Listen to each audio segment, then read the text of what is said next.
Imagine standing at the edge of the world, where the land meets the endless horizon of the sea. There, in the silence between earth and sky, a figure kneels beneath an eternal burden. His arms strain, his shoulders ache, and yet he cannot rest. This is Atlas.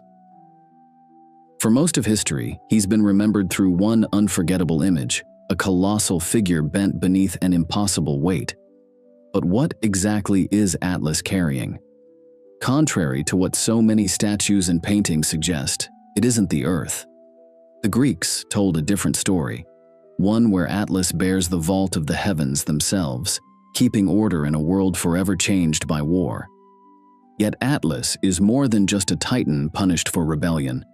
In some tales, he is a king at the world's edge, in others, a guardian of the Hesperides, and in later traditions, even a teacher of mankind, a bringer of knowledge written in the stars.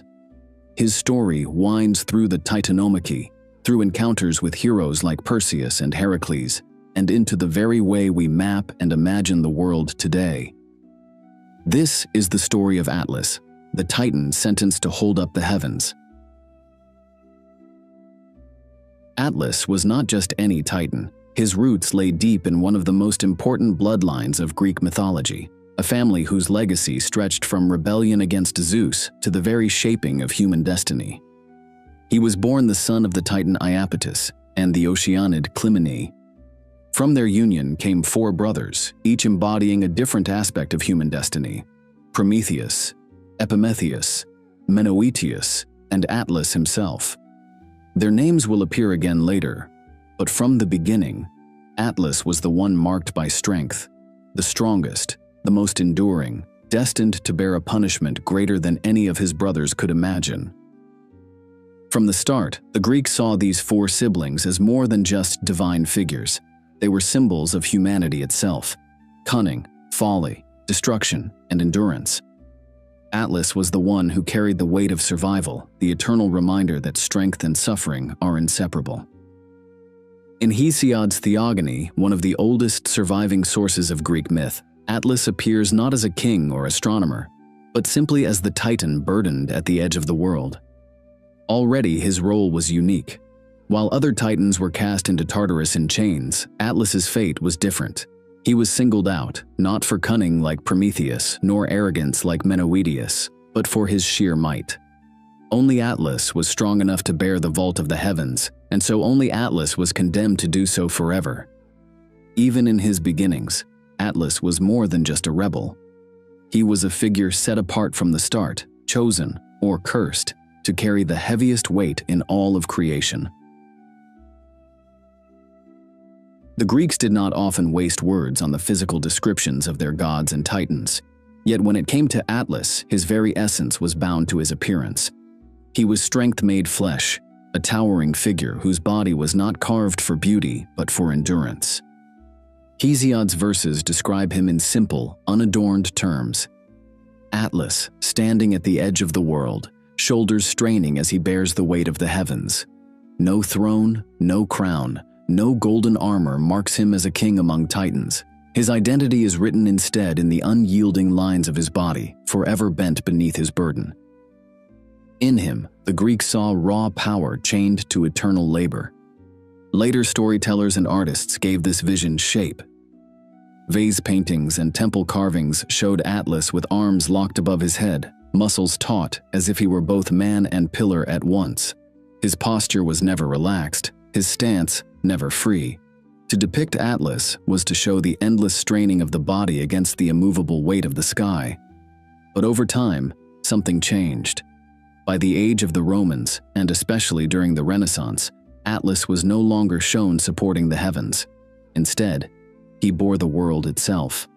Marble statues and illuminated manuscripts portrayed him with a massive globe pressed to his shoulders, the entire earth, oceans, and continents alike balanced upon his back. It was not faithful to the old myths, but it was powerful, and the image endured. This transformation in art reshaped his legacy. The Titan once remembered for holding apart the heavens became the one who carried the world. It is this version that most people recognize today, Atlas as the weary giant stooped under the globe, a symbol of the crushing weight of existence itself. And yet, beneath these changing depictions, the truth of the Greek imagination remains. Atlas is not a figure of grace or ornament. He is the Titan of endurance, a body carved into living stone, forever caught between the sky and the earth.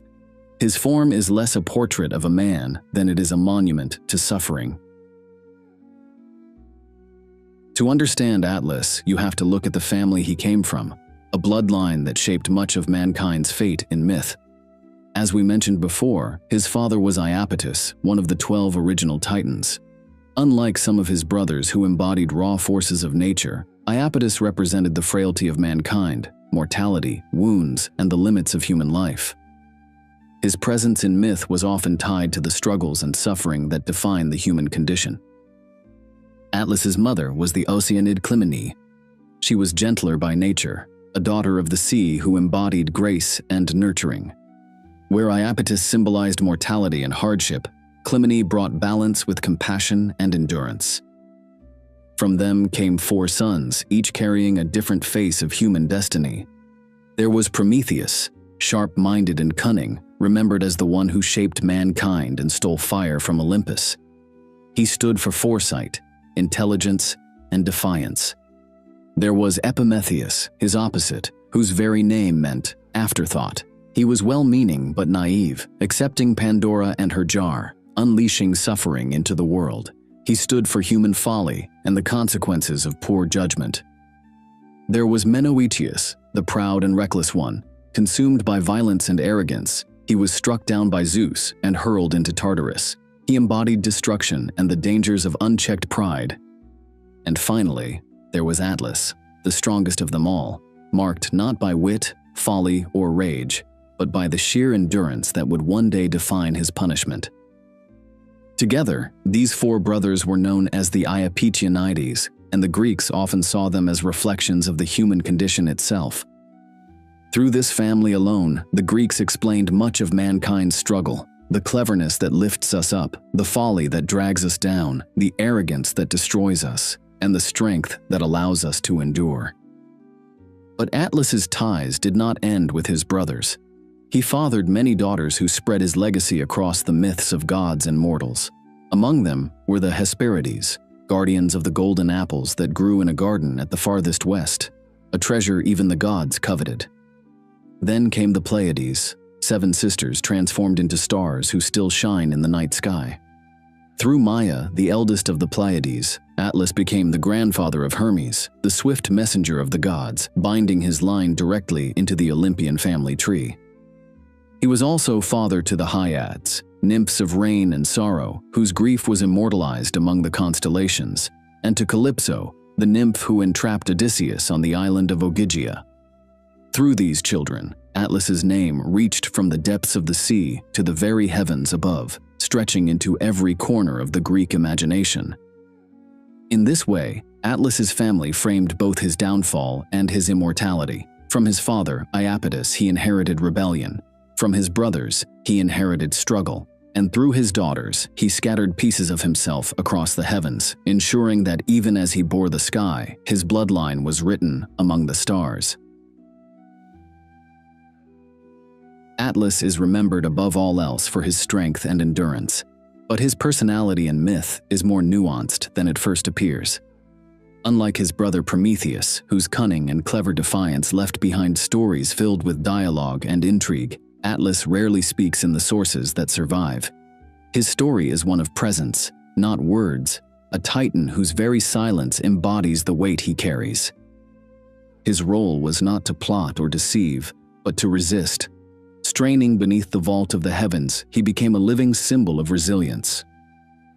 Where Menoetius had raged, Prometheus had schemed, and Epimetheus had blundered, Atlas endured. His personality was defined not by choice, but by necessity, by the simple truth that he could not set down what Zeus had placed upon his shoulders. Yet Atlas was not without agency. In some traditions, he is described as a ruler of the western edge of the world, suggesting a figure who was more than just a prisoner. But we'll leave that for a later chapter. His powers were immense, though not expressed through lightning, storms, or clever tricks. Atlas's power was his sheer, unshakable might. He could stand where others would fall. He could hold what others could not. Later myths even emphasized his intelligence, with writers crediting him as the first teacher of astronomy. If he bore the heavens upon his back, then he also studied their movements, their patterns, and their secrets. In this way, Atlas was not just the strength that held up the stars. He was the wisdom that read them. Here lies the paradox of Atlas, a titan punished for rebellion, yet remembered as a figure of cosmic necessity. Without Atlas, the heavens and earth might collapse into one another. Without Atlas, the boundary between above and below would fail. In him, the Greeks saw both rebellion and balance, suffering and order. His power was not flashy.